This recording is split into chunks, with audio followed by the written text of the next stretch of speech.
As a high-level CEO, entrepreneur, author, speaker, business owner, and action taker, there are difficulties that we face on the daily, even for some of us.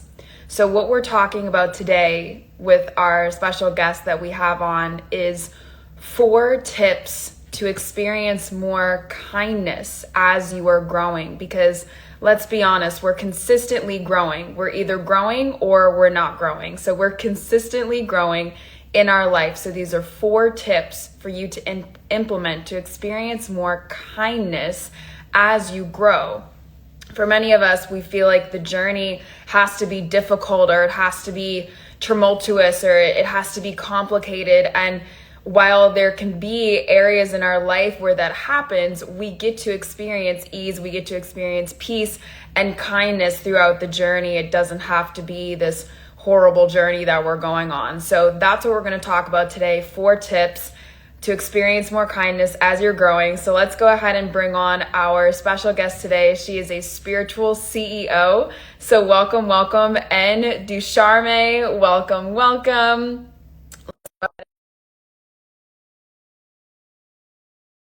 Post for you all to experience more kindness as you're growing in your life, which for those of you that are watching this is consistently, we're always growing. Hello. How are you? I am good. How are you? I'm doing well. Thank you so much for joining us today and for chatting. I know we've gone back and forth with timing, so it's awesome that we've been able to compose a great time. Yes, thank you so much. Yes, so I know that we have 30 minutes together, so if you're open to it, let's just go ahead and jump right in. Absolutely. And anchor into 4 points, yes. And tips for them. So what we're going to start with what Em and I talked about is for you as a high-level CEO and entrepreneur and just an action taker in general, you can always feel like you're on the go. And for many of us, we can experience either burnout, or we can experience speaking to ourselves in not a kind way. So first, we're going to talk about what does it even mean to speak to yourself in a kind and loving way. So, and you're more than welcome to share insight in regards to this as well.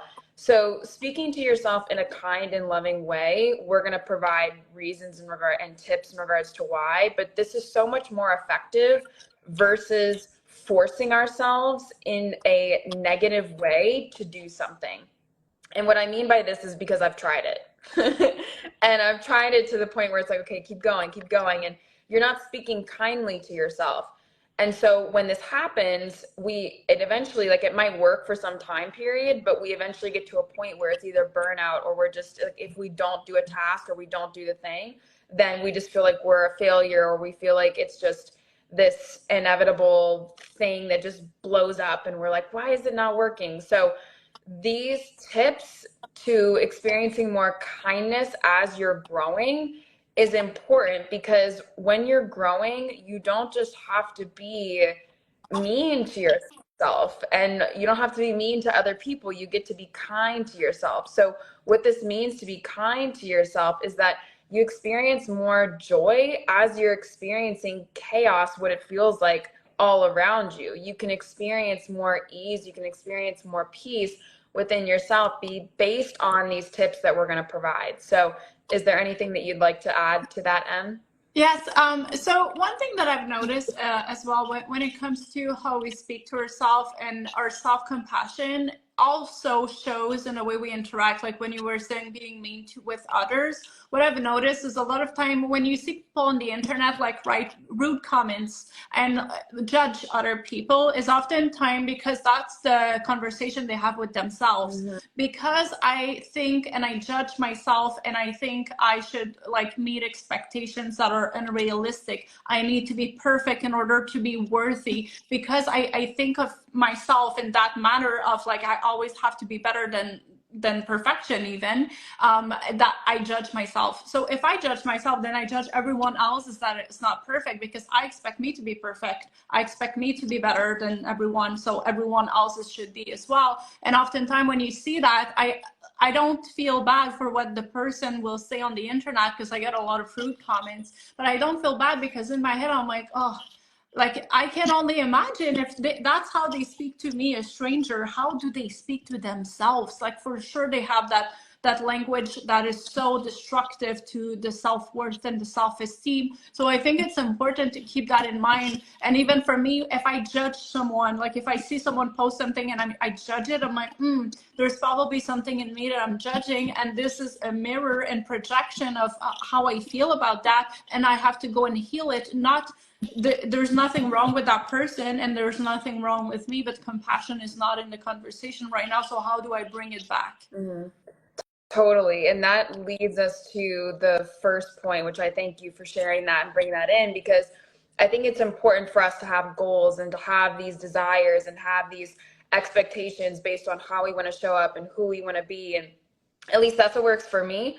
And I noticed that I really thrive in that way. And I really love to have those standards and to meet that, and, to say that I'm going to do something and I do it, and what happens, like it happened to me this morning, what happens when we say that we want to do something and we honor ourselves a little bit more rest, or we prepare ourselves for something different, or something doesn't go our way. And as high caliber beings, as high level beings, these things can happen because that's life. And not everything is able to be controlled, right? So that's one of the first tips, is when you experience this, when you experience something that doesn't go your way, it's so easy. Go ahead and pop comments in. Go ahead and raise your hand. Well, we can't see you guys, but put some reactions in if you've experienced this, where you don't do the thing that you want to do or that you said you're going to do, and then you're just a bully to yourself. And in those moments, I think it's important to learn and listen to yourself. If you're genuinely upset that you didn't do a thing that you wanted to do, it's like, okay, cool. That's a learning lesson. I don't think that we can make mistakes. Everything's a learning lesson. So see it as a learning lesson for yourself, and then choose to implement it moving forward, or choose to implement it the next time, or give yourself the most benefit of the doubt that, okay, cool. I went to sleep at 1 a.m. because I was educating myself on XYZ, and I wanted to honor myself of ample amount of sleep. So it's like, can you also give yourself grace? So that comes from speaking kindly to yourself. If it's hard to speak kindly to yourself, or if you don't even know how to do that, something that's helpful for me is to think about a child. Think about a younger version of you. Think about you when you're 5 years old, 16, 25, 35, whatever the age is, and speak kindly to them.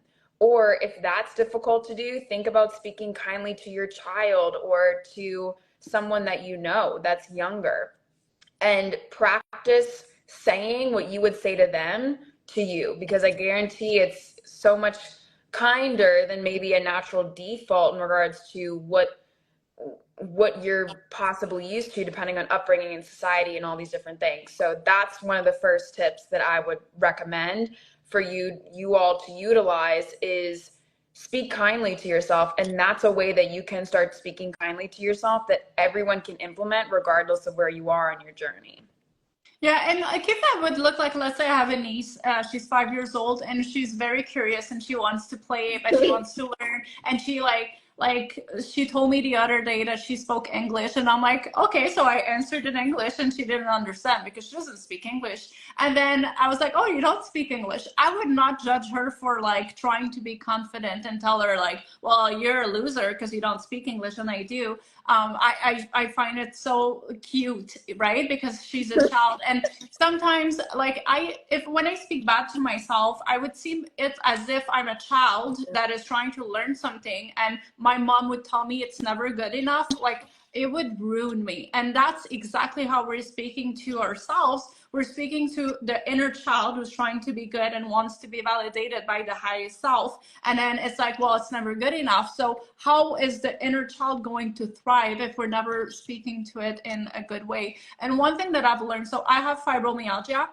And fibromyalgia means I have fatigue, I have pain, I have like days where I struggle to walk literally, and then days where I'm fine. And I had to get used to work and being a high performant when you have a chronic illness that keeps you in bed is extremely hard. Like I struggle with my mental health at the beginning because I cannot do the things that I want to do, and I really want to do them. And then it took all this space, and I was judging myself for not being able to do what I used to be able to do. And I'm also a manifester in human design, which means I have seasons with a lot of energy and I have seasons where I don't have energy. And because of like all these things, I realized just as women, we have 4 cycles in a month. So there's weeks where we will have more energy than usual, and there's weeks where we won't have as much. There's times where we're sharp, there's times when we're not. And when I realized that instead of waiting for my body to be like sick, and like I pushed too far and now I got a virus because I pushed my body to needing to stay in bed and literally take care of myself, because I don't take care of myself unless I go too far, and I don't watch a movie in bed and enjoy my day unless I'm sick, because that's what I used to do. And instead it's like following how I feel in the moment, knowing that when I have more energy, I will do more. So I can balance things, not by balancing it on a 24 hours clock, but on a, when I have more energy, like this week I had energy, I went to bed at 1 in the morning researching, planning things. But sometimes I'm in bed at 7 p.m. and I won't be mad at myself when I don't have energy, because I know when I do, I will make the most of it, which means that I need compassion in myself when I don't have energy in order to recharge faster. And I also need to have the personal power that when I see I can go further, then I have to take the opportunity. So if I'm at the gym and I can work out more, then I will work out more because I have more energy. But if I'm at the gym and my body is really tired, I won't push myself too far. And at the end of the month, if I look at everything I've done, I balanced it out with the days where I was softer to myself and the days where I went all in because I could, created that harmony into my life, instead of having that same expectation every single day, which is impossible, especially for a woman to hold. I decided that I just always give my body what it needs and I push it to that 100%. That sometimes the 100% is going to be lower, but sometimes it's going to be higher. And if I do 100% every day, then I always reach my potential. Mm-hmm. So what would you say would be, so that's kind of the second point. So what would you say would be like a concise second point in regards the concise way of putting it into words is like respecting our body, like being kind and having compassion to our energy. So the days where you need to rest, instead of feeling guilty and feeling shame because you're not doing it all, you actually allow yourself to do it. But you're also raising the standard on the days where you have the energy to go higher, because otherwise it won't be balanced. It won't be like you're pushing high enough. Mm-hmm.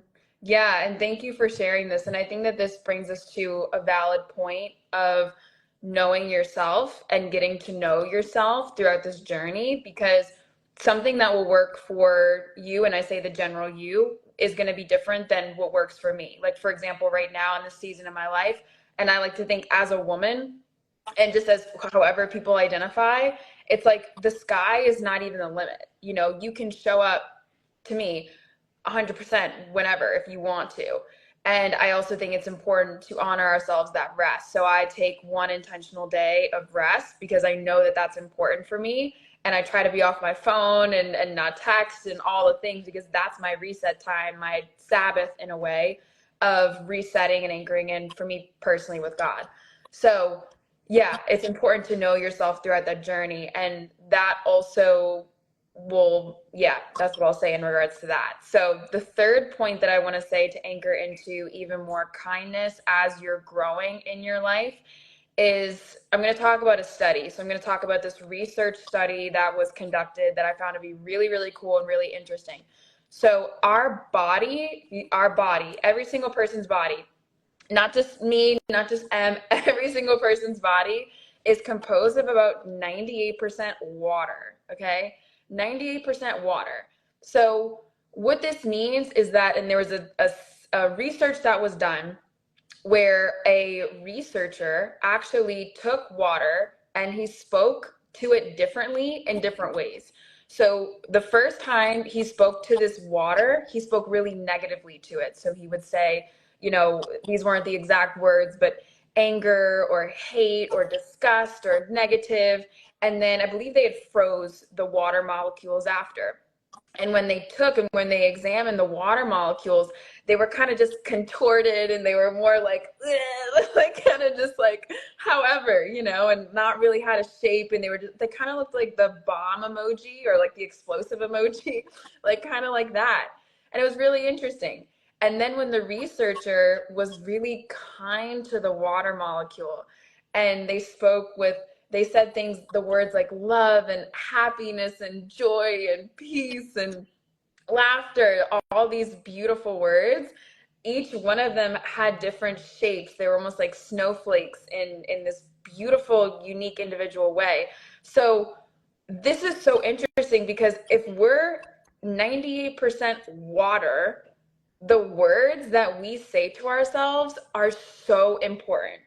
So would you rather your body be these little blow up emojis, right? Or beautiful crystals, beautiful snowflakes. And it might feel really weird and kind of goofy at first to do this, especially if you're someone that has operated on schedule and you know you're a type A and you get things done. It might feel really weird and kind of silly to do these things or to practice what Ev and I are talking about, to give yourself rest or, you know, speak to yourself like you're a child.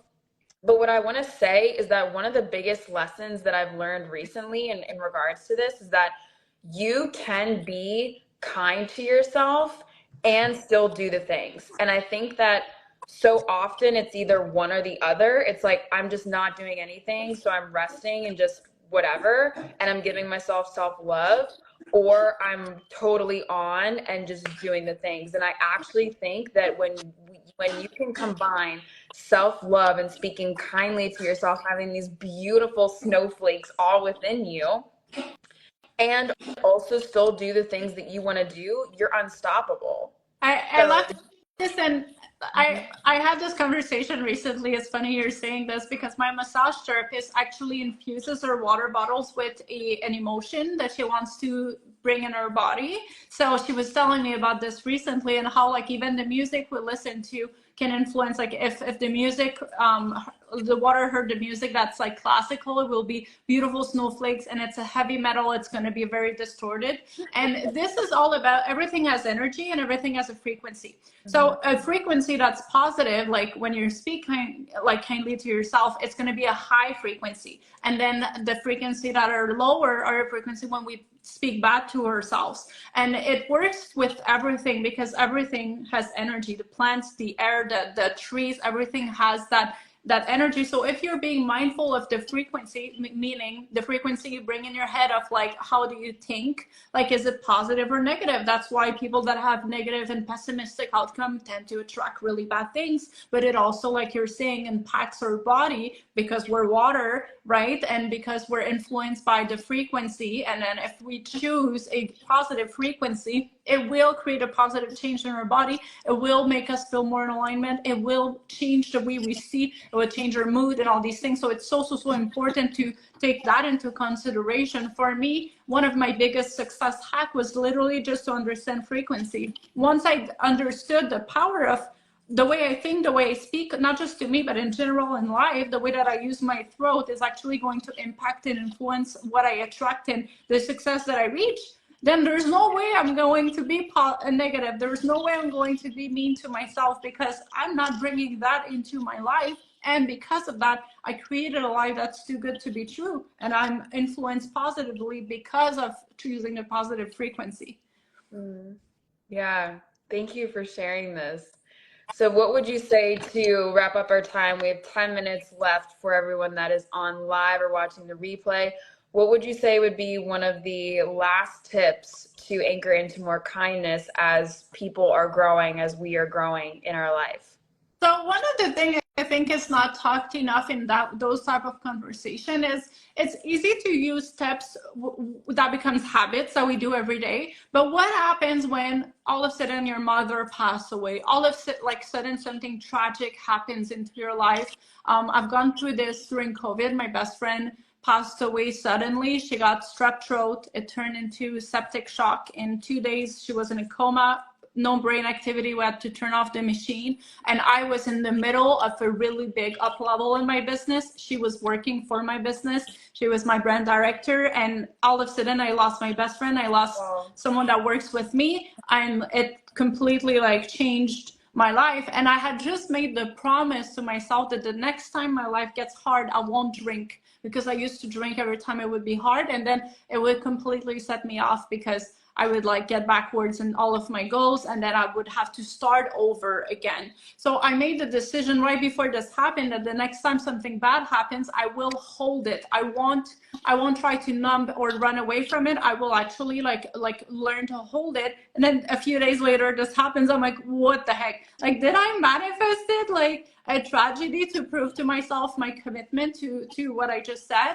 And instead of going into my old pattern, I decided to make that tragedy a moment that would be, if I look back at just like at a movie scene, like it's a scene that's really sad, but that's really beautiful at once. Like, it's not like you look at my house, there's bottle of alcohol everywhere and it's a mess and it looks dirty. It's like I'm sad, but I'm sad on top of a mountain after climbing and like going on a walk. Like, I'm sad in nature. I'm sad in a bubble bath filled with flower petal. Like, I made it so beautiful to be sad instead of running away or trying to numb or stopping my life because I'm sad. And that has given me a power that I did not have before, of no matter what happens to me, I'm going to be able to hold my success and my goals and my life and my habits, even if life gets really tough, because I just proved it to myself. And now I feel safe saying yes to more because there's no way I'm going to drop it. And just deciding that instead of being sad, I would make my life beautiful while being sad has changed how I like, after that I went through a breakup, I did the same thing. Like, all the sad things in my life, making them beautiful was the way that I found to be kind to myself the most. Because it's not just speaking kind to myself, is when I go through something hard, I don't abandon myself. And that was so big for me. And it really changed my life. And a lot of times when I have clients coming to me like, I'm going through this, I don't feel like working, I don't feel like it's too hard, how do you do it? You choose to make it beautiful. You choose that life is going to be hard, but when I'm going to tell the story on a live stream on on Instagram, and it's going to be a beautiful story, not a story where I sabotaged my life, not a story where I lost clients because I couldn't work anymore, a story of like, I was sad and I cried, but I made it beautiful. And that's, for me, the biggest act of self-love, is that choosing to hold my sadness and make it beautiful rather than abandon myself and go and numb with substance or running away from my problems, has really, really, really changed the kindness relationship that I have with my own self. Yeah, totally. And thank you for sharing this in regards to, you know, everything that happened with your friend and your best friend and what you navigated as well. And I'll send you good energy your way in regards to that. And what it sounds like, if you're open to me making an observation in regards to that, what it sounds like is that it's really also your frequency of being able to hold so much goodness in your life, you know? And that comes for all of us that are watching this here, all of us that are watching this replay, self-awareness that comes with doing different tools, practicing different tools. For me, that's been really powerful with emotional regulation. So what that means is being able to hold higher capacities of goodness in your life and not just resorting to the old patterns or old ways. So that's really beautiful that you were able to experience that. And it's in those moments where you treat yourself with respect, you treat yourself with kindness when no one's watching, when you're at your place by yourself and you could just do whatever you want. No one else is watching aside from, for me, God, no one else is watching, and you could do whatever. And it's like in those moments, that's how you are treating yourself, which then allows other people to treat you with respect and kindness and all the things as well too. So that's really awesome that you experienced that. Thank you.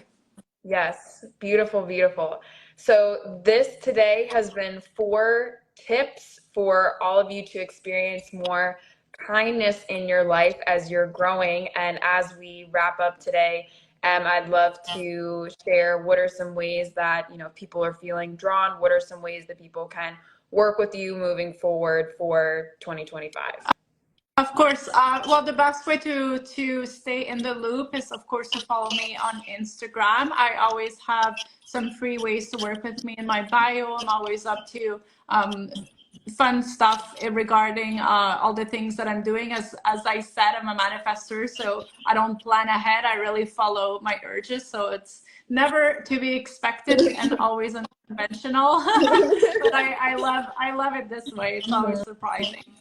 That's beautiful. Yeah. And I mean, definitely with being a manifester, it's really, really cool that you also experience the power of using your voice and the power of really speaking and trusting those insights, that the downloads that just come from you from a human design lens. So that's really cool that you implement that and then also see the power that it's had in your business and in your life as well too. So yes, for those of you that are feeling a pull to work with go ahead, reach out to her, talk with her as well too.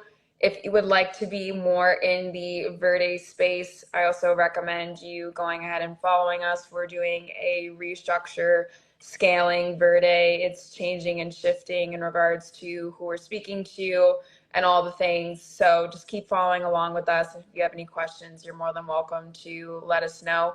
Some way, if you would like more of a tailored one-on-one yet group setting, we do offer a year-long program known as Unlock Yourself Maison. We navigate basically you experiencing more peace, more ease in your life. So for those of you that are feeling the pull towards that, that's the offer there, and it's a year-long program. So if you have any questions, you're more than welcome to reach out to You're welcome to reach out to me. I thank you for your time. I thank you for your insight. And this was cool how we were able to flow yet have structure in regards to this. And I wish you ease and peace in your life as well. Thank you. Wishing you the same. Have a good day. Thank you, Have a nice one. Thank you, everyone.